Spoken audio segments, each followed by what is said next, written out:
Okay. We're back. We're back. After, Yeah. I mean, hopefully you guys had a little bit of downtime over Thanksgiving and could take a little break from maybe the world of politics and news just for a brief moment to enjoy the festivities and some time with your family like we have gotten to do. Correct, Amundo. So we're gonna move this along and we'll go quick here because there's a lot in here. Okay, this has been an interesting show to put together because I want to be able to share something that just hit me like a ton of bricks today. And this is Sunday as I'm reading through the Albuquerque Journal, knowing we are just over a week away from the mayoral runoff here in Albuquerque. And for those of you who don't live in Albuquerque and aren't necessarily living and dying with what happens at a mayoral runoff, that's okay, because what we're going to point out here is something that I think happens all the time in media, and it goes unnoticed, but it has a significant impact on how you view things and what is presented to you.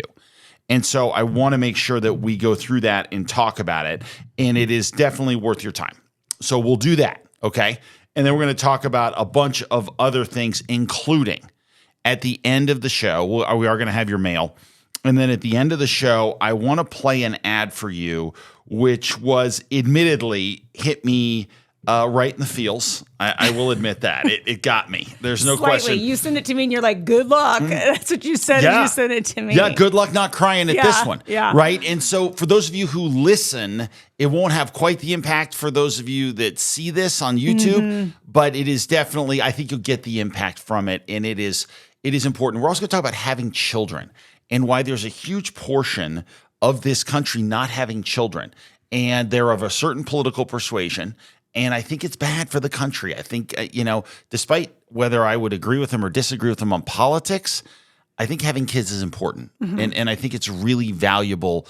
And so we'll talk about all that. Okay. Well, I can't believe you didn't start off with I know it happened a couple of days ago, but the fact that your boys won on Thanksgiving. I mean, you didn't even give a celebratory rah rah. We're just going to let that go for now. We're on a red hot 3-0 streak going into Detroit on Thursday. So let's just let that go. Oh, we don't talk about it. We don't talk talk about Bruno or the Cowboys. We don't talk about the Fight Club. It's just, we don't do it. Okay, so let's all right, dive in. let's start with this. So I'm reading the Albuquerque Journal today, and all of a sudden, as I see it go through on Sunday, I'm like, well, this is the push. The Empire Strikes Back, basically, is what this is from the Journal. They bent over backwards here to do as much as they could to help the current mayor against his challenger, Darren White. And if you don't watch it closely, you may not see it in the way that it was intended. So I want to start with a soundbite that we laughed about. I mean, we literally laughed about. Oh, we've aired it a couple of times because it's so comical. I'm like, comical. How does the mayor say this? Yes. With a straight face. Absolutely. So the mayor of Albuquerque, in a debate with Channel 7, says, basically, solve your own crime, losers. It's not my job. Right. Okay? Yeah. So we want to play that again, and then we're going to show you what is he really talking about. And there's a policy, and the Journal's pushing it for him. Yeah. So I want you to just listen to this first, and then we'll get into the details. The challenge around downtown, I think this is a good one where at least those of us who were born and raised here, downtown has been a challenge for decades. And part of the problem is that we look to mayors and politicians to fix it. I do think that's part of the problem. I agree with you. That's what I'm saying. It's part of the problem. I'm saying with our tax increment district, they get their own money and then they can decide what to do with it. The actual community, giving power to the community, I think, is leadership. That is something that I've listened and heard about for decades, and it's something no politician has ever been willing to do. Time is up. Mr. Sanchez, you are next. Okay, right there. So no politician has been willing to say, I'm not solving these problems, so I want you to solve them. And by the way, a lot of these tax increment districts and what we're going to talk about with a BID, it's called a BID, a business improvement district, okay? These are basically efforts by the government to tax you more and so that you handle the problem yourself. Yeah. Because they can't get crime under control. They can't get homelessness under control. And business leaders all across the city are at their wits' end. They can't handle it. Yeah. They're like, we don't know what to do. Okay, we don't know what to do. And so when you listen to the mayor sit up there and say, and he did a couple other times in some other ways, basically saying, it's not my problem, you solve it. Right. Okay, that's unbelievable. Okay, and you say to yourself, how could anyone fall for that sort of line of thinking? Well, then let's go to the top of the fold of the Albuquerque Journal this morning, okay? This is the headline. Mayoral runoff looms over downtown business improvement district debate. Okay. So I want you to, first thing we have to do is explain to you what they're talking about with a business improvement district. Like, what in the world is this? AKA tax. Tax. It's a tax on business owners in downtown. Yeah. I mean, DYL. Yeah. Do it yourself loser. So here comes how the Journal describes this. First of all, the Journal describes the absolute panacea this is going to be once it is passed and put into law. So go ahead and just explain what the Journal says. Albuquerque is one of the largest U.S. cities without a bid, a mechanism through which property owners pool their resources. Otherwise pay, but anyway. And pay money There you go. into the bid to support services such as cleaning, maintenance, security, and marketing within the district. Okay, hold on. It's basically like an HOA, guys. It really come is. on. It's Hold just on. an HOA. Hold on. That's all it is. We talk about doing business in New Mexico being incredibly difficult. This is a euphemism paragraph, right? So what is the real truth? The money goes into, they tax them to support services such as cleaning, meaning garbage and feces off the street. Okay, And drug needles. Drug needles, everything else. Maintenance. In other words, windows are broken because there are no laws being enforced here. Graffiti. Go back up again, Els. Graffiti being painted all over your walls. Graffiti, very true. Marketing within the district. Okay, whatever. Right. Okay, so make no mistake about what this is. This is, hey, we want more money from you because we're not able to get things under control. We want more cash, and then we'll maybe try to get this under control. Okay, the next paragraph. The city of Albuquerque already provides some of these services. Yeah, it's called city government. But anyway, go ahead. Sorry. But property owners say it isn't enough. Some local leaders and property owners are betting big on the idea that a bid is what downtown Albuquerque needs to combat challenges of crime and safety and revitalize the area as a walkable hub for living, working, and recreating. Okay, so right there. Okay, they go and create this. They're betting on this being something that'll be big. This is their job and they're not doing it. Right. And so what they're saying to you is we want more money to do it. And the Albuquerque Journal's like, yep, let's go ahead and let's create this fantasy world where what they're doing isn't working. So we want more money. And then from the Journal, they're going to make it sound just perfect. Okay, so it goes on to say the Keller administration has backed the push for a downtown bid, touting it as a complementary to downtown's tax increment financing district, or TIF. I'm sorry, this has already been done. It's already failing. So that's what this already is. Right. He Approved wants by the more. city. Yeah. He wants more cash. So he's just going to call it something cash different. from business owners, which makes life difficult for them. Right. Right. It's already impossible for them. They can't operate down there because the mayor's not doing his job now. And so, but again, you're not hearing any of that from the Journal. The Journal is creating this magical world where the mayor gets to create this. Basically, this program that will solve all the problems. Right. And they keep going with this. Okay. So it says the TIF allows the city to capture up to 75% of the growth of gross receipts and property taxes collected downtown for reinvestment into the district. This is already happening, by the way. Quote, when growth is led by local stakeholders, it can take off and be sustained regardless of changes in government or politics, Keller wrote in an email to the Journal.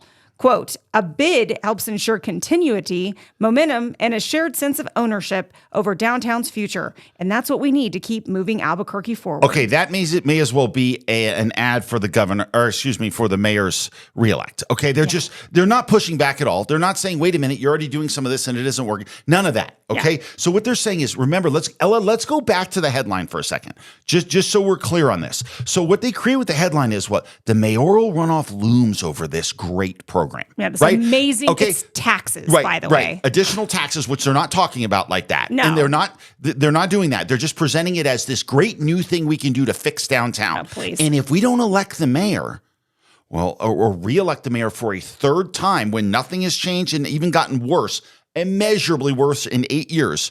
So they're not only whitewashing his record, they're completely changing it, right? Mm-hmm. And then they're just saying, hey, you got to support this. You got to do this, okay? Yeah. So there we go. And so the question then becomes, what happens next with the Journal? So I just want you to read a couple more little paragraphs with this. Then we'll get into how they deal with Darren White. Well, this is going into Darren White now. Yeah, it says here. So they go after see what Darren White thinks about bid. Oh, perfect. Thank you. Okay, great. So White did not directly say whether he would support the creation of a downtown bid as mayor, but said he plans to tackle crime and homelessness would offer meaningful relief to downtown business and property owners. He added he was, quote, troubled by Keller's comments about the bid, saying he believed Keller is using the proposal as a, quote, a way to wash his hands of downtown's crime and safety issues by shifting responsibility to property owners. Okay.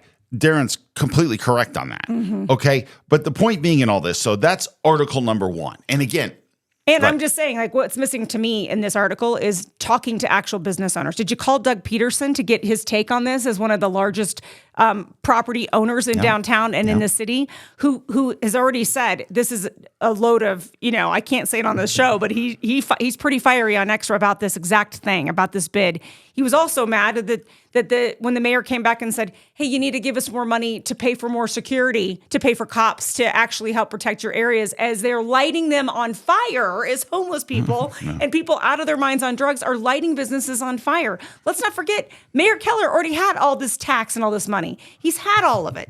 He's been telling business owners. The city has so much money now they don't know what to do with it. Right.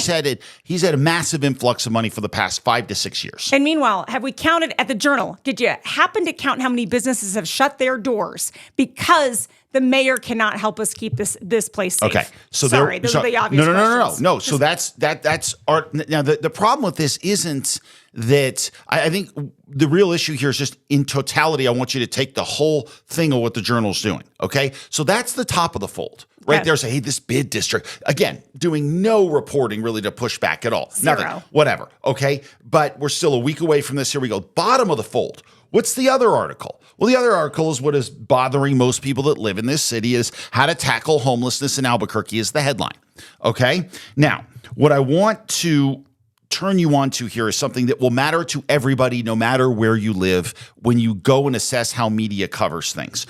So you have to remember, in Albuquerque, over the past 8 years, we have seen a massive explosion in homelessness. It's out of control. So is crime. Okay, in any measure, things in the city are definitely heading in the wrong direction, and everybody knows it. It's why 65% of the people that voted in the pre-runoff, the first election, voted against the current mayor. I mean, it's very plain to see.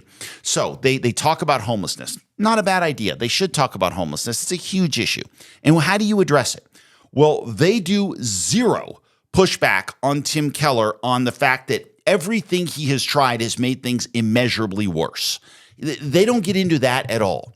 They treat Tim Keller in the article you're about to listen to as if he's a disinterested observer who just happened to be standing there as a resident of Albuquerque. Or it's like his first run at mayor. Yeah. Like he's coming in as a fresh mayor, a fresh mayor candidate, right? Yes, right. And so let's just listen to a little bit of the takeaway about how they treat Keller in this article. Again, not talking about the explosion in homelessness, not talking about how nothing has worked. They just treat him as a fresh candidate. Right. Incumbent Mayor Tim Keller, seeking his third term, believes the total number of unhoused people, which is, again, it's just called homeless people, is closer to 5,000. 5,000, by the way, that's a massive number. It's a massive increase, but go ahead. Albuquerque voters, according to a Journal poll in late September, ranked homelessness in the city as the second most pressing problem behind crime.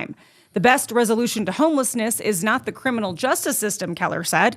It's more housing. Yes, he plans to continue building affordable housing units to decrease what he said is a, quote, massive wait time for housing. Keller said the city has built 5,000 affordable housing units with, quote, another 3,000 in the can. I don't even know what that means. I don't either. Anyway, in the can. But we'll need an additional estimated 20,000 to meet the demand and help with rental protection to keep prices down. Okay, hold on. Okay, that's not keeping prices down. Again, that is an issue that definitely needs to be addressed. But again, Keller has done this, yet we continue to see the number of homeless people skyrocket.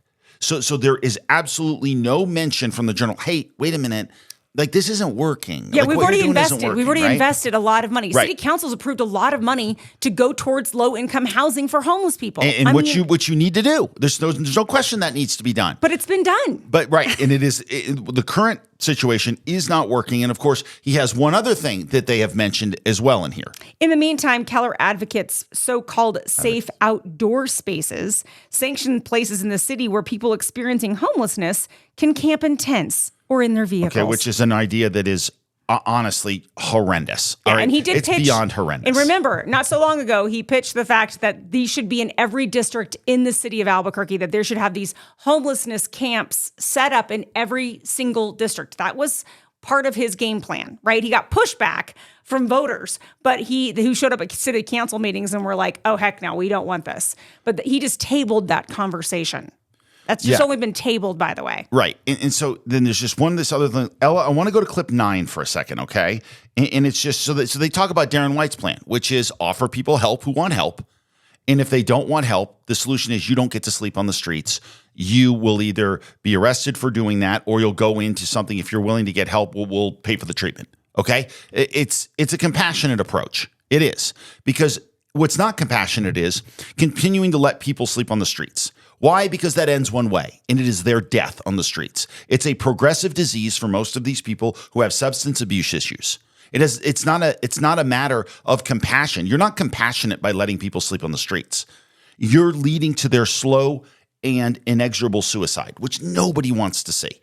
Okay? Nobody wants to see that. But what they do in this particular thing is they list what Darren will do, which is a simple solution moving forward. And then they say this: White offered no concrete housing proposals, instead criticizing the amount of money spent on the gateway system that has expanded this year to offer services tailored to homeless young adults. White hasn't opposed any specific or temporary permanent housing alternatives his administration would pursue if elected. So what they do is, and this is very subtle, but they do it very clearly in this article, they do not push back on anything Keller says. They list it out. But when Darren White brings something up, they say, well, he has not suggested anything. This is the sort of insidious little thing. It's a couple paragraphs here, couple paragraphs there. They chip away because they've got the guy in power.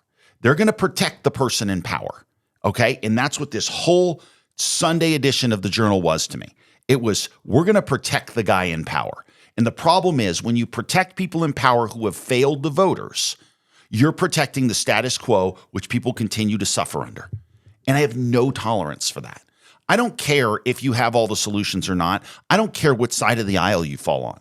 But if what we're doing isn't working, then do not be the media arm that protects power. And that's exactly what they're doing. And it isn't just these two articles as well. No, we have another article too, but I would just add to that thought that it's the same thing. Like, just is your life better than it was 8 years ago if you live in the city of Albuquerque? Is it better? Do you see the city itself booming? Do you see businesses coming? Do you see expansion? Do you see great places to hang out? Do you feel safer? All those questions as a voter. Look, some good things have come here because people work hard here and they want things to be good. But are you safer? You're right. You're not. No, definitely not. The homeless population is out of control, and that is because of how Tim Keller has handled it. Now, again, in all of these things, and when you look at all of this put together, the problem is that when you have where we are as a city and as a state, and many of you who live in other states know this too in certain states, and that is that right now what we have is power protects power. And the problem with that is that it leaves the people most in need out in the cold every single time. And they pretend that they care for you. But they don't, because they don't want anything to change. Because if the power structure changes, then their place in line in that power structure is removed. And the best example of that is a guy who ran for mayor and is now out of the race. And he is story number 3 in the Journal on Sunday. It's an opinion piece by Alex Ubias. Alex Ubias. He says Keller is the right choice, ladies and gentlemen. So a couple of the quotes coming out of this is, it said, he says here, I ran because people are frustrated that Albuquerque feels stuck. That is why most of us voted for change on November 4th. All right, hold on. People don't feel Albuquerque is stuck. They feel we are headed deeply and abidingly in the wrong direction, where the quality of life is down. It's not stuck. Stop using euphemisms to make it sound like, oh, we just got to adjust a little bit, and then boom, we're on. This is something that is significant, and he is using euphemisms to make it sound better than it is, and I'll explain why he did it in a minute. The anger and apathy are real. And this is exactly what candidates like Darren White count on. White knows that when people grow disillusioned, cruelty can masquerade as change. It is a trap, one that turns our frustration into a weapon and moves us backwards. So while we deserve better, we cannot lose sight of the fact that worse is possible. Okay, this is my problem. And this is my problem with guys like this, okay? He goes out and makes himself sound like he's an advocate for people. Okay? This whole article is got one goal. He tries to demonize Darren White to scare you away from him. Why does he do it? Because Darren White will wreck the city? No. He does it because if Darren White is elected mayor, then that's a problem for him. Because his line in the power structure, he's right behind Keller now. He's waiting for that job as soon as Keller's done in 4 years. He wants to keep things the way they are. He wants to keep the system the way it is. And he says, and my problem with him is, it's not like he's bringing up, hey, here's what we want to do. We're going to change things like this, and we're going to care for people better, and we're going to get them off the streets, and we're going to have a pathway towards success for them. He doesn't say any of that. He says Darren White is evil. This guy jumps right in line with the let me go demonize anybody who wants to change things. It happened to us in our race too, that anytime you want to change anything, you're the devil to these guys. You're dangerous. You were called dangerous, if I recall. Absolutely, right? And so they create this thought of, hey, this person's dangerous. You can't trust them. Leave it the way it is. I know it's not working. I know many of you are scared when you go out on the street. I know there are way too many homeless people suffering, and there are way too many people suffering at the hands of those homeless people at the same time. I want you to leave all of that. Don't worry about that, because the real evil is the guy who wants the change. It's disgusting. I can't stand it. And it's so pathetic. If he really does want to change things, then stand up to make these suggestions and talk about that change. Then talk about that Darren's plan isn't going to do what your plan's going to do, and that's why you ran or whatever. But instead, he gets right in line to support Keller, demonize Darren because that's the way it has to be, and the Journal's right there to provide the megaphone. Yeah, it keeps going. It says, as mayor, White would return Albuquerque to the worst mistakes of its past. Okay, are those mistakes worse than they are now? Because I don't think so. No. Crime rates aren't higher. Homeless rates aren't higher. But anyway, of course, keep going. Cutting core public services, criminalizing homelessness and mental illness, turning our immigrant neighbors over to the Trump administration, and inviting new scandals that put his interests above the city's needs. Do I sound sarcastic when I'm reading that? Well, you do, and it's just one fear. It's one fear mongering after another. Oh my gosh! Just because now that's what our politics is. It's not serious people who will solve problems. It's not people that realize what's happening now isn't working and it's hurting people. That's what bothers me so much about this. This for these people is nothing more than a vocation. It's a vocation. It's their job. It's their job to go out there and attack. Their job is not to improve lives. Their job is to have a job for the rest of their lives, and Baez is right in the middle of it again. I'm bummed out because I had some hope he would be somebody, even if I disagree with him on everything, he'd be someone of principle. This isn't principle. This is getting in line saying, I'm next. Fill my plate, please. I'm next. So he does it. And there was a fourth article from someone who I genuinely like a lot, which is Sean Willoughby from the Albuquerque Police Officers Association. He goes and writes up again, the Empire Strikes Back, baby. They filled this journal the Sunday before voting. Yeah, because voting starts on Monday. Okay? Yeah. They filled it with everybody they could to take their shot. Some of them gentle, wrapped in news articles, others opinion pieces, distorting Darren White, his record, and everything else. Look, you guys have to make your choices. But I'm just telling you, there's a reason it's really hard to win in New Mexico. Because when the system turns around and decides you're done, we're keeping it the way it is. They want to keep it the way it is. And they will if you don't get out and vote. I mean, it's just that simple. I've lived it. I watch it mobilize. And you watch it mobilize against you. And everybody's like, well, you didn't win. No doubt. And I'm very proud of what we did. Very proud. But know this much, that across the state, even in Albuquerque, change can happen. But you got to realize what you're up against. And if you go look at that journal today, Sunday, you'll realize exactly what this has become. Yeah, it's unbelievable. I mean, did you want to talk about the headline of Willoughby's article? Yeah, the article is just kind of interesting. It said, "Why the heck did you endorse Keller? Let us explain." Okay, that's what Willoughby explains. Backing this up. And like Willoughby has his explanation. He and I have spoken. I don't agree with his explanation. You can go read his article. I'm not going to take a shot at Chunk because I genuinely think he's a good dude. I really do. I like him. Okay, but the point is on this, the fact that they have to make a headline that says, "Why the heck did you endorse Keller?" What do you think that says? It says the crime's out of control. Our police officers are literally fighting for their lives in this city. And we've had a political party that goes out there and puts them on the receiving end of most of the real issues. And they're not. They're doing everything they can to help people. And so, and here's what's interesting too is just the fact that Keller may have given police officers a raise, but he's not really supporting them. Yeah. And I think that that's the biggest thing that people need to kind of recognize. There's plenty of cops that are out there today saying, "I don't support Keller. I don't believe in Keller." There's no doubt the fact that Willoughby went out there as like the spokesperson for police. There's a lot of people that disagree with Sean Willoughby on this one. So I just think he came up on the short end of the stick on this one, in my opinion, and it feels really dirty to me. It feels slimy. It feels like a slimy endorsement of Keller. Well, again, that's my opinion. I feel free to say that. I don't know Sean as well as you do. I think it wasn't an honest, authentic situation. And I think that anybody that can open their eyes and realize how bad the crime is here and how our police are not protected here, it doesn't take a rocket scientist to figure this out. So it just comes off as super inauthentic to me. That's my opinion on that one. So. Okay, no. Hey, look, I don't love it either, but and I will say, we'll see what happens here. I'm just telling you, the title of this episode will be "The Empire Strikes Back." Okay, because this is what it's like to run here. It is. This is what it's like. It's like everything lines up with power. And you got to keep pressing. You got to tell everybody that you know. I don't care. Again, I care who you vote for, but vote for whoever you want. But make sure you vote and make sure you realize that you got a chance to change things. And speaking of that, early voting does start on Monday, the 1st. Yeah. Again, we've got the mayoral runoff, and then there are a couple of city council seats available as well that are still part of a runoff. So please go out there and cast your vote. The official election day is on December 9th, and we'll keep tracking things. Yeah, so absolutely. Okay, let's move on to this really horrific situation that happened in D.C. this past week. Yeah. So the two guards people that were shot by an Afghan refugee who was here and killed one of them, a woman, a 20-year-old woman, and a guardsman, and then a 24-year-old guy is still in critical condition right now. What struck me was just a couple of things here. First of all, look at some of these headlines. Okay, Trump sends National Guard to D.C. to fight crime. Then 2 were shot.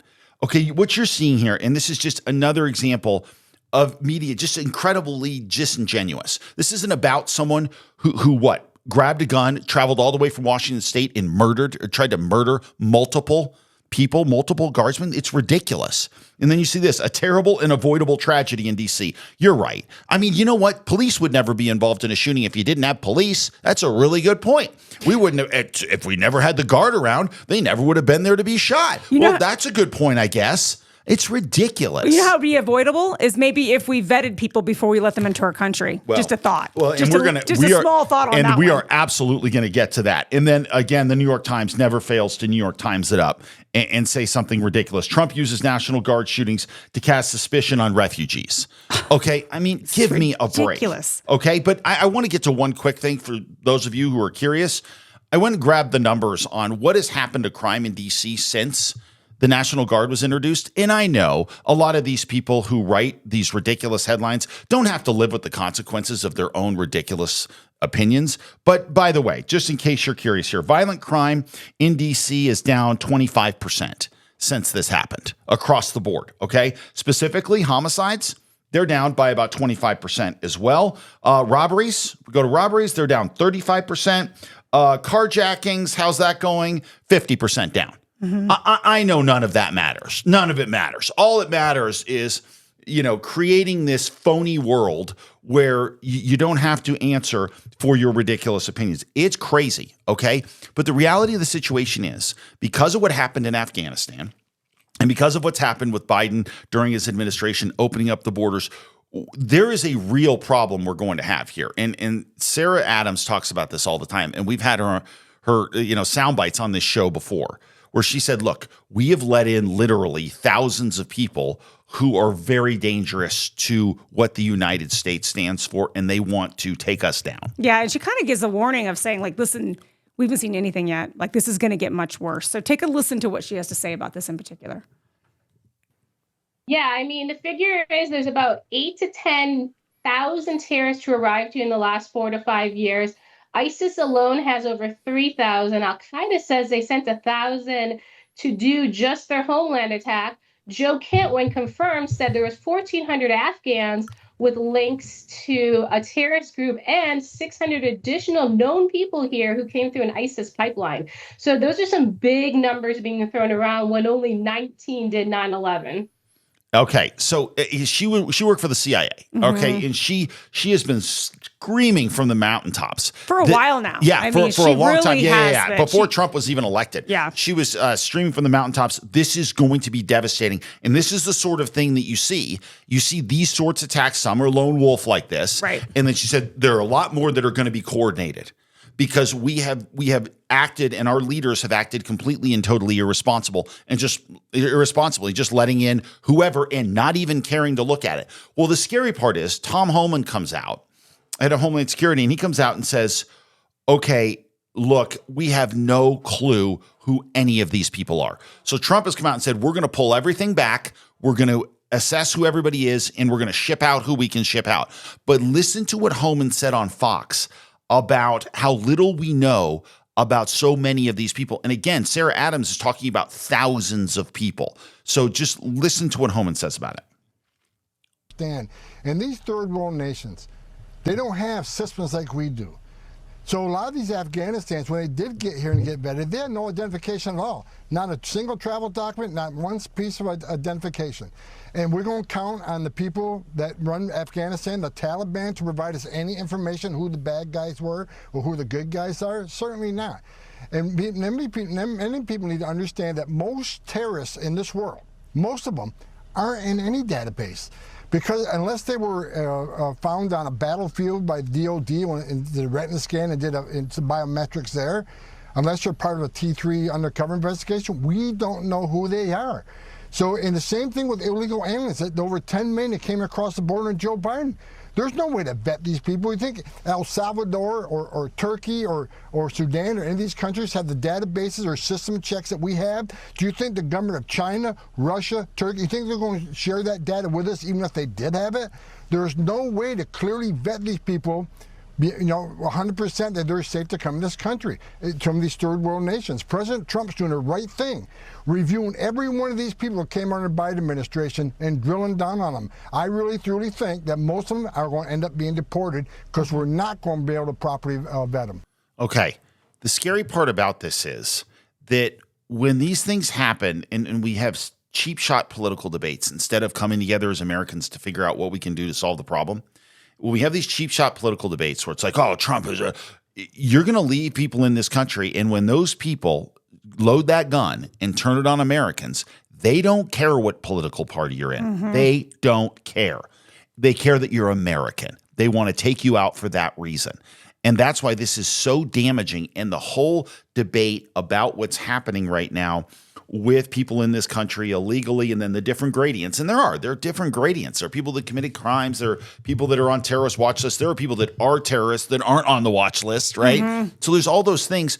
And so when it is such a inappropriate and just damaging debate that creates this world where ICE is evil all the time, and that is going to create danger, and people are going to lose their lives because of it, and we have to figure out a way through it. Mm-hmm. Yeah, it's just gotten so out of control. And I mean, like we've said this on previous shows, even the FBI, who, the agents we've talked to had said, if we were allowed to tell you the people that we are going after, and we may not even like Trump personally, like we may not have even voted for Trump, but we see the list and what they have done and the people that were being tasked to get out of this country, everybody should be like, hallelujah, get these people away from my families and from my communities. And the scary part, too, from what Homan says, so what about, you talk about the FBI saying that, which completely makes sense. But what about the people the FBI doesn't even know who these people, like they don't know their trouble until they pull the gun out. Right. And that's what's so much of this is scary. And that's why it's so disingenuous for what happens. The reason I put these things together was because it's so disingenuous, those headlines about Trump, Trump screwed this. No, Trump was fighting crime on this and did the right thing. And instead of saying, what are we going to do to make sure we assess people and do this in a fair way, in a way that protects the people of this country, I'll tell you, if we continue to operate this way where we have leaders who don't care about their own people, that is a real problem. There's no doubt. Yeah. Yeah. Okay, let's shift gears a little bit because we're starting to get into the holidays, and we're going to talk a little bit about some statistics that are kind of like not great in our opinion, because we obviously love having kids and we're pro family all the way and all of those things. We're also going to dive into some more feel good things. So just hang on to your hats. I promise we have some feel good stuff too. But okay, let's take a little look at this. This has kind of come out lately. Some news agencies are starting to a little bit cover it. But it's talking about this decline in population of young children. Yeah. Really, like under the age of 5 is kind of what they're looking at. Right. And here's just one thing that it's kind of interesting to see where these numbers and population are declining in young children. Well, they're happening in major cities from 2005 to 2024. Look at this. This is from Bobby. How do you say his name? Fahan, I don't know. Okay. But he just looked at this, and what is interesting is if you actually look at this, you go ahead and explain. I can see that you want to explain. No, go ahead. You're fine. Well, just that the numbers are up in certain cities for more kids, right? Yeah. Austin, Orlando, Raleigh, Charlotte, and Dallas. Yep, they're all up between 80 to 98% in Austin. That's incredible. Right? Yeah, pretty high. Yep. Now you look at Chicago, Boston, New York, LA, San Francisco. They're down in some cases as low as 38% low. Now take a look at those cities. Yeah, we got another graph here, which will make your point. Okay. Yeah. So here's the actual same thing you were talking about. It goes top American cities from 1 to 29 as far as children under 5 go. Austin's number 1 on the list, as you mentioned. 98% of having more kids, right? Yep. Okay. And it kind of keeps going into all these cities that are actually showing that they have a lot of kids. Yeah. Right? You'll go all the way down places like Houston. Phoenix, they're all higher across the board here. Nashville, Tennessee, San Antonio, Texas. But if you go from the bottom of the list, right, you see who's cratering for not having children. That's basically what this is. It's a list of cities that are having the most kids per capita and the list of cities having the least. Okay, so the ones that are having the least, these are going to really shock you. Okay, so hold on to your hats. Minneapolis, San Diego, Baltimore, Detroit, Philadelphia, Portland, Chicago, Boston, New York, Los Angeles, and San Francisco. What do those cities have in common? They're all blue. They're all blue. And what's interesting is the cities that are having the most children are red communities or red cities. Red states, definitely. Yeah, red states. Red states, no doubt. Pro-family, whatever. It's just an interesting dynamic as you look at that. It's not good, okay? And the reason I say this isn't good, setting politics aside, you want to have kids in your country. Mm-hmm. Family creates, I think, better human beings. It just does. I think that's the way God created it. And I think it leads to, now, not everyone can have a family. Totally get that. And when you can't, you can't. Some people adopt. It doesn't work for everybody. However, we're talking about a broader cross-section of the society, that you want more families than you don't. And what worries me is politics appears to be playing a huge role in who has kids. Yeah, it is actually. There's a lot of people that are talking about this from the pulpit, actually. There's a lot of pastors, yes, that have been talking about this that I've been listening to. Let's just look at this one. This guy's not a pastor, but look at Brad Wilcox's tweet. He says, since the introduction of the iPhone, childbearing has plummeted among liberal but not conservative women. This means there's now a 31% point gap between young conservative women and their liberal peers today having children. Okay, let's look at this. Els, can you go in on the graph at the bottom? And what it shows is, there you go.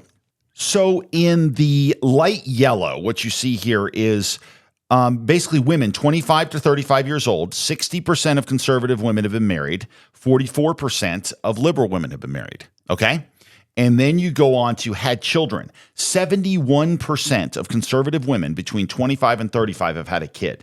That number is in the 40s for liberal women. I mean, that's a massive, it's 40% basically. So it's a 31-point gap. That's what he's talking about. And then just look at this map, you guys. Look at this map of the United States. It's crystallized here. Yeah. It's the total fertility rate by state. This is 2023, so this isn't even today's date. If you take a gander at this map and you look and see the blue ones have, children per woman, it's like sometimes less than one child. And then it goes up to at least 2 children. Take a look at this map and you'll see that the states that are in red with more kids, those are largely red states, politically speaking. Yeah. Yeah, with the exception of New Jersey. Yeah, it's the heartland of the country. Mm-hmm. Just look at it. It's the heartland of the country. It's the center portion of the country. And so that to me it's not great. And so I want to show you one other thing. Let's just go to 29. Okay. And here it is with more parents among conservatives as well. It's men and women together, not just women. Okay. So take a look at this. And this breaks down men and women. Okay. Men age 25 to 35. Okay. 47% of conservative men, okay, have been parents. Okay. So conservative men, 25 to 35, 47% are fathers. 22% of liberal men are. Okay. And then you go over to women, the number we talked about, 71% of conservative women are mothers, 40% of liberal women are mothers. This is not great to me. I just don't, and again, I know there are plenty of conservatives listening to this who are going to say, wait a minute, the less liberals that have kids are going to be less liberal kids. I get that, but I just think that the family is the core of a happy society, I think. Well, and yeah. so when and you I just see think this, that concerns me. Yeah, it's been a slow fade, I think, over time. You hear a lot of people talking about it. It becomes much more about yourself and about your wealth and what you can attract and what you can do. And it's just this whole ideology that is starting to crumble across our country, realistically. Like, it really is. And it's starting to impact. And what's interesting to me, and we talked about this on previous shows, is that more young men want to be dads than young women. Yeah. So this is really being led largely by a lot of younger women. And it's not just like, hey, women who want to go get a job. It's women in their 30s and 40s are saying, hey, listen, I never want a kid. Or people that are making that decision at the age of 25 and having their tubes tied, for example, which is happening. That increase is happening as well. It's just it's a big change in our culture of saying the family unit is not that important anymore. I don't necessarily need a spouse. I'm fine. I got this on my own. It's just a complete shift in ideology compared to where we were, say, in the 50s and the 60s and the 70s. Well, why is and this is the thing we lament on this show all the time. Why is everything now political? But it is. Even a family is becoming political. Well, so this is an interesting argument, and we weren't planning to talk about this, but I just listened to a guy who's a pastor, a pretty well-known pastor, and he's talking specifically about how what's interesting is the women who don't want children are the ones that want more government. Because they have this this natural maternal instinct that they say they don't want kids, but they want to be taken care of and they want to take care of other people. And so the way they do that is instead of having a family unit or God in their lives, because that's also part of a factor, huge factor, they want to replace it with the government. Yep. So they want more socialized programs for people. They want to be out there protecting people. And it's like this weird ideology that that's crept in where women still have a maternal instinct. They're just saying, I'm not going to have it. I'm not going to deal with that. Or I don't want to get married, but I still want to be taken care of. So let's have the government take care of us. Okay, as long as we're talking about things we didn't think we would be talking about, let me layer this on top of that. Okay, go for it. When you layer on top of that the political parties have divided as such where one political party has said and embraced God and everything that God represents. In another political party, the Democrats, over the past 20 years or so, where there used to be a lot of Bible-fearing Democrats, it just was a huge part of the electorate, the Democratic Party has shifted away from God so significantly that it is impossible to ignore. Mm-hmm. So now that part of it is part of it too, where you have women who have kind of moved away from the family, and the party itself has moved away from God. So now God is even political. Because you look at it and you say, well, if you truly are a Christian who does, live day in and day out for the Lord Jesus Christ, odds are you're a Republican. And more, there's no space for you in the Democratic Party. And when you look at those two and you just kind of say, is that really happening? How can that be happening? I think it's bad. That's bad for the country. Oh, we'll go into more in depth on this because I do have a guest I want to bring on to talk about this if I can line this person up. But it's fascinating the trends that you're seeing in this and how and I am seeing more and more pastors get braver and braver on the pulpit and start saying, listen, we have to stand up to this because we're now ignoring God. Over, this has become bigger than just about us. Yeah. And so we do have to step up to the plate and actually start, shepherding our flock at the church level so they are aware, because if we don't shepherd the flocks, guess who will do it? The government will do it. And that's never what our country was founded on. It wasn't founded for the government to take care of the people. Right. It was never founded as that. And now that shift is starting to happen and you see more and more. It's just an interesting, if you really start to study it, on who is wanting more government.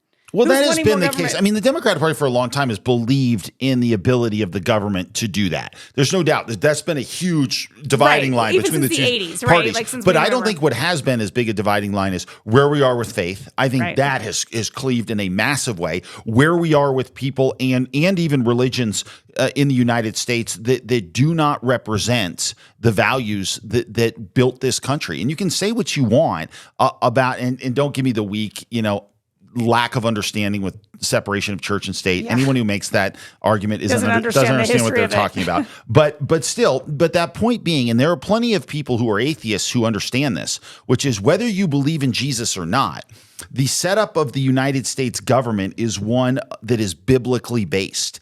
It is. And that tends to be a very effective way to run your country. It really is. It's valuing the individual. I mean, there's a bunch of different. Yeah, and if you're a woman, I mean, there's no country in the world where you're better protected than the United States. And at the end of the day, that boils down to a Christian-based faith. It really does. It comes down. That's where it was founded. Even I've heard atheists who were interviewed politically, and they say, if any place in the world, I would choose 100% to live in the United States because I would much rather be in a country that is under the founding fathers of a Christian faith than any other faith that's out there. Yeah, because they get to espouse what they want to espouse in that environment. And I would argue that there's ultimately a protection and a blessing that's been blessed upon the United States by God. That is what I absolutely believe. And I worry that we put that at risk. The more we try to push him out of our society. It just drives me. Yeah. Okay, we've gone off now. Sorry. Brother Christy, or Brother Mark and Sister Christy. That's true. Okay, a couple other quick things. We're going to bring in the worship band here. Yeah, we should. I know, but it's how we feel. And you know what? Yeah. We're never pulling any punches with you. So this is what we think. And so you don't like it, you don't like it. But it's the truth. All right, one other quick thing. I just saw this graph. It was kind of amazing to me. There's a long article with it. I didn't clip it, but basically what it says is there's a big divide now between the baby boomers and Gen Z.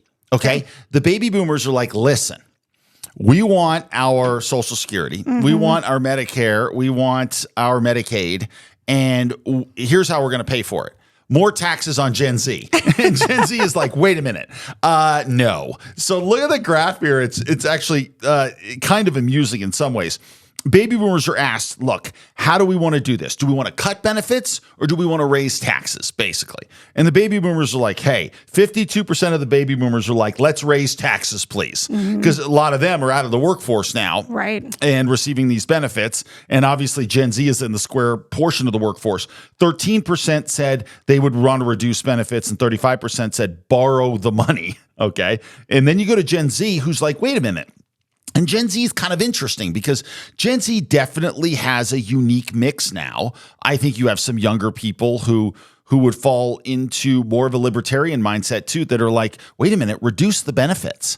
49% of Gen Z says reduce the benefits. The other 20%, just 20% say go ahead and raise taxes and then borrow the money, 32%. But this shows you a gap where it's like, hey, look, a huge generation in the baby boomers have benefited from the greatest generation. They have. They came in on their heels and generated a pretty good life because of it. Many in the baby boomer, world, and again, we're not in that world, but they have bought a home. They've had all the benefits of America. Mm-hmm. And then you get so many of these Gen Z and millennials who are like, we are struggling to get a home. We are struggling just to get where we want to go in a massive way. And you can understand some of their bitterness and frustration. That like, wait a minute, no, we're not going to raise taxes again. So because we can't afford to live the life that you lived in the first place. And you want to raise our taxes? Yeah, my argument though would still be, I see both sides of this a little bit because I mean, honestly, I'm sorry, the generation today, the Gen Zs today, what they classify as like a good worldly, a way to live, right? They're traveling, they have iPhones, they have cars largely. They're getting their nails done and their skin care is taken care of. I mean, I'm just saying they all have I'm sorry. I'm arguing this. I'm going to argue this because I remember my mom, who is a classic baby boomer, right? Or actually, she's the silent generation. My mom was, but she still was like right there at the cusp, right? So I'm going to classify her as a baby boomer. And honestly, like she was hard knocks, right? She didn't have any of these luxury items that this younger generation, including our generation, by the way, have grown accustomed to. We have a lifestyle that we have grown accustomed to, right? That, I'm sorry, baby boomers, they didn't have it. They did not have that. They worked really hard. It took them years to be able to even afford a house. They lived with their parents sometimes to save money to put down as a down payment on a house. Now, I understand, yes, it's more expensive to live today, but there's a lot of luxury items that the younger generation take for granted, and they think this is just normal. I should be able to go to Starbucks when I want to. I should be able to eat out and order food whenever I want to. I should be able to order on DoorDash. Okay. I'm just saying it's a totally different ball of wax. Okay, I think I'm arguing for the baby boomers. No. Hold on. I'm talking about real items I understand all that, and believe me, with every subsequent generation, you have access to more things, okay, that could take away your income. There's no question that's always been the case. It will always be the case. But when you look at what's happened to housing prices for Gen Zers and millennials in the past 5 years to 10 years, it's outrageous. I agree with that. All right? I understand You're talking about going to Starbucks and having an iPhone. I'm talking about being able to afford a home, which most of them can't afford. Well, and that is a real problem. Housing. I understand the housing argument, but I'm also saying that, like, a husband and a wife would share one car. They would. What trips did they go on? I don't know. It involved a car. Scrabble. I mean, I'm going to start telling you this. I'm going to start telling you this. We can't go on that vacation, Scrabble. Do I have heat? Do I have heat on right now? You don't, but that's only because I can't figure the thermostat out. But anyway, that's not the problem. My only point on all of this is that there are things that need to be done for, I think, Gen Z and millennials to make housing more affordable. I think government has gotten too involved and made it incredibly expensive to build. They have. Zoning laws have made it impossible to build enough houses. It infuriates me here in Albuquerque to drive through some of the nicest parts of town and see them building massive apartment complexes. That infuriates me. Why? Because you've got these rich guys who build these apartment complexes. They can grind it out with all the city rules and everything else, right? They can do all that. And then they go take money from these individual people who would much rather own their own home, but they can't because we've had government create so many hurdles to be able to build things. So what? Sorry, the wreath just fell that I hung up behind your head. Behind me, it's gone? Yeah, it just fell. No, it's actually now on the couch. I'll rehang that later. Okay, anyway, we can. But I'm just saying that there are things that have to be done for these generations, and I think they can be done, and they involve less government oversight that has created this massive cost to build affordable housing. And I want to see a lot more of these kids be able to get their own homes. I totally understand where they're coming from. I understand. But we're going to agree to disagree a little bit on this one because I see some other side of the coin. Okay, so Mark comes to me and we have kind of have a lot of. He says that my heart pumps what? Ice water? Yeah. Okay. Yeah. He thinks my heart pumps ice water because I don't get very emotional in front of people, right? I keep that kind of private. So his job now is to see if I'm going to tear up on things he sends me, right? And so he sends me this ad that Chevrolet put out, and you said, this is one of the best ads I've ever seen. It does take you back even to like the Folgers coffee ads when the guy from the military would come home for Christmas. Yep. Has a little bit of that. It does, and I think part of this too, this gets back to our overall theme of family matters. Mm-hmm. And we are in the season of life, not necessarily as far along as the people in this ad are, but we can see it from where we are. Yeah, we can feel it. You can feel it, and so they even show this to Ella. Ella, did you get a little misty eyed when we were doing? Yeah, it was a little misty. Got a little. And so I don't know how much you're going to pick up. If you're watching on YouTube, you'll see the whole ad. But I think you're going to get the message here. It's basically about a set of parents who are kind of looking back on their life with their Chevy Suburban and the life that they've lived with their kids from when they were really little to this journey that they're taking to their son's house now that he has kids. Mm-hmm. And they go through all the memories that were involved in this. And it is so well done. It is so American in what it is. And it was just beautiful. I admit I got a little misty eyed, and I might again. So here we go. Found it. Are we feeding an army? Pies are in the fridge. Hon, did you get the casseroles? Yeah, back seat.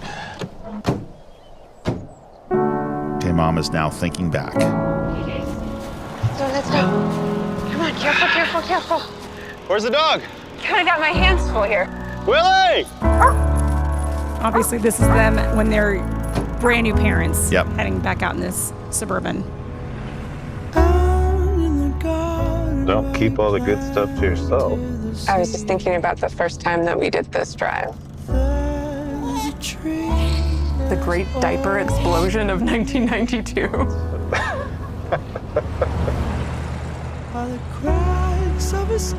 Uh-oh, the Christmas tree farm. Don't even. This the one you want? They're going back and got forth it? from this drive to the ones they've taken before.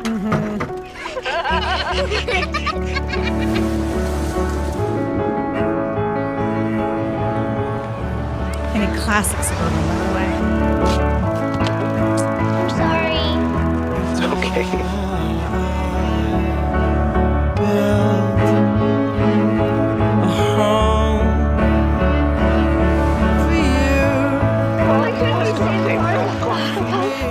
You actually said, I will turn this car around right now. I was going to. Yeah.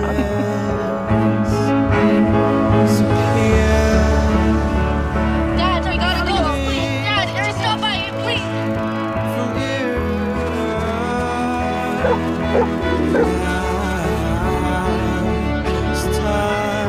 The last time we did this together, you remember? I don't want to go back to college.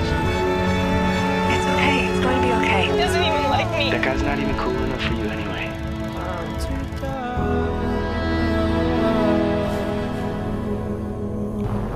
By the cracks of his skin, I climb to the top. I climb the tree to see.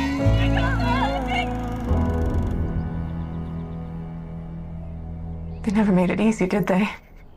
Well, did you want it to be easy? No. I wanted it to be just like it was.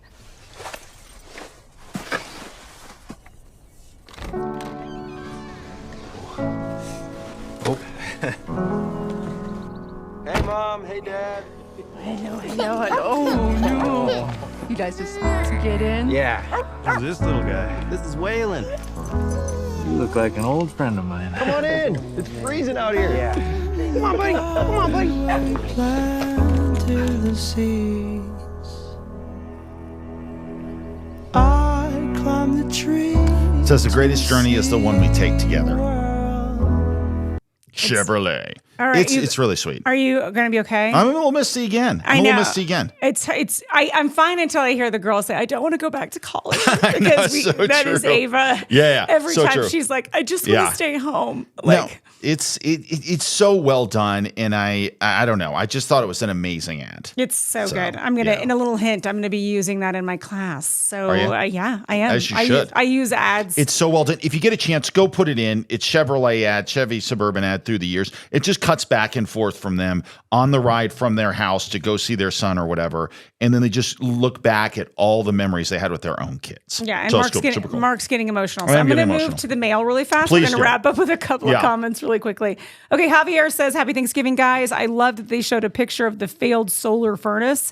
Any conversation about renewable energy that doesn't include nuclear isn't realistic. Very true. I mean, again, I've said this before. The whole debate over climate change is over because we are in such an energy deficit that we have to move toward getting more and more energy. And so that's where all of this is going. Okay, well, this ties into this. Patricia says, if we are an energy powerhouse here in New Mexico, why are we so poor and sick and broke? Please answer that question. Yeah, I think a couple of things. The government of the state of New Mexico is incredibly rich. They are. And so oil and gas has made the government rich beyond their wildest dreams. They have a $3 billion surplus. That money doesn't get returned to people like it should. And I think part of it is money going back to people. But for example, we shouldn't have an income tax in the state of New Mexico. So every low income family and middle income family in the state of New Mexico should get 5% back in their pockets because the state has more than enough money. That would help. Number two, we have to make it easier to do business here and allow people to grow their own businesses without the government on their back requiring so much of them. So the government itself is rich. The people are not, because we don't have an environment in which people can flourish along with the government. Instead, the government is flourished at the expense of the people. Yeah, and don't forget, if the bid tax comes through for More bid for More bid. downtown, if you get Keller. Yeah. So if you own a small business, business or any business, yeah, that would just be an extra tax. Okay, this one came in. It said, nice to see Ava back. I have been impressed with her strong values. My granddaughter, who is a junior at UNM, is getting hammered by her college professors and fellow students for being conservative. I have told her to stick to her schoolwork, yet her assignments are rooted in liberalism. Does Ava have any advice on a student sticking true to their values while not jeopardizing their grades? And Ava has gone back to school. Like, she was one of the ones that were crying. That was Right. like, I don't want to go back to school. Can I just stay here till Christmas? And she had to go back to finals. But I wrote her this morning. I sent her your comment, and this is what she said back. Here's a little picture of Ava. And I'll just read what she said so you can show Ava while I say this. Ava's answer is yes. Make sure her work is top notch. If she's going to stick to her guns, she should make no mistakes, which is unfortunate, but kind of true.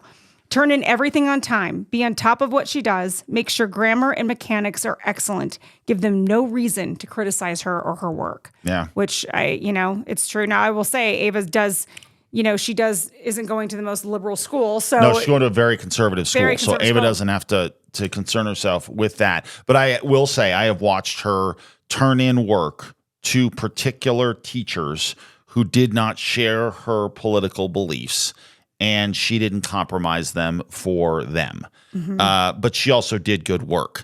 Now, I would also tell her if you have to write what you have to write sometimes to get the grade that you need to get. Doesn't mean you compromise your values, but it means that you don't, initially or at least specifically try to, stick in someone's eye for no reason either. right, don't poke the bear unnecessarily. Right. But yeah, staying true to your values. Stay firm what you believe. Yeah, and just be careful because it's out there. Most colleges. You guys, thanks so much for spending some time with us. We appreciate it. We know this was a little bit long, but we appreciate you guys tuning in. Please, please, please, if you have not subscribed to our YouTube channel, please do so. We have a huge goal that we're trying to meet right now, and we would love if you would hit the like and subscribe on our YouTube channel, as well as rate, review, and subscribe to us on our podcast platforms. Thanks so much, you guys. We will see you back here on Wednesday. Have a great start to your work week. Yeah. You've been listening to the No Doubt About It podcast. We hope you've enjoyed the show.